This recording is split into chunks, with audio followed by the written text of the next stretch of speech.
Yo mga idol, kumusta? Mandrake mga sports, TV nga pala. Ating pag-usapan, Barangay Nibra, Justin Brownlee, positive sa drug test, magugulat ang lahat. At Troy Rosario, may gustong patunayan sa lahat. Pero bago na nga yan, kung bago pala sa aking channel, huwag mong kalimutan mag-subscribe at click ang notification bell para lagi kang updated sa ating sa upload natin. So bukas na nga rin ang magiging laban ng Barangay Nibra versus TNT Tropang Giga sa Game 6 mga idol, kung saan isang panalo na nga lang po masasabing makuha na ng Barangay Nibra ang kampiyonato sa ating liga.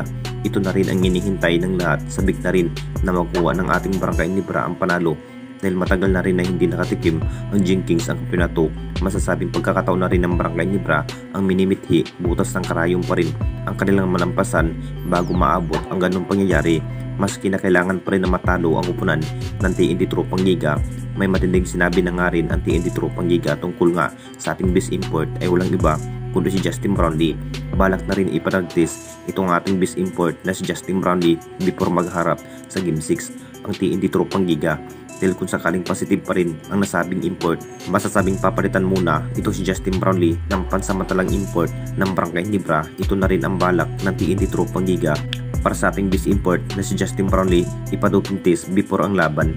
Bukas na rin sa 7 PM ang magiging laban, kung saan kung matalo pa nga ba ng Barangay Nibra, magiging do or die na rin ang laban at posibleng ang TNT Tropang Giga na rin ang makukuha ng kampiyonato kung sakaling matalo pa ang Barangay Nibra. At dito na naman tayo sa isa pa nating balita. Troy Rosario, may gustong patunayan sa lahat. Alam na nating lahat mga idol, isa rin ang nasabing player na si Troy Rosario sa magandang ipinakitang laban sa upunan ng Barangay Nibra sa Game 5 mga idol, kung bakit isa rin sa maasahan ni Coach Tim pagdating sa opensa. Nagiging impact pa rin ang nasabing player na si Troy Rosario dahil gandang performance nga ang kanyang ipinakitang laban sa upunan ng Barangay Nibra. Kahit buhos buhay na ang kanyang nagiging galaw ang nasabing player na si Troy Rosario, pinatunayan pa rin na mas kayang bubuhatin at mabibigyan ng gandang history ang Jinkings ang pangarap na makuha ang kampiyonato ngayong season at handa na rin sa pagkikipaglaban. Ito si Troy Rosario, hard practice pa rin ang kanyang mas kinakailangan dapat gawin para maabot nga ang hinahangad na makuha ang kampiyonato sa ating liga. Isa na rin sa malaking naambag kahit maikli ang kanyang naging score, naging factor naman sa assist at rebound ang nasabing player.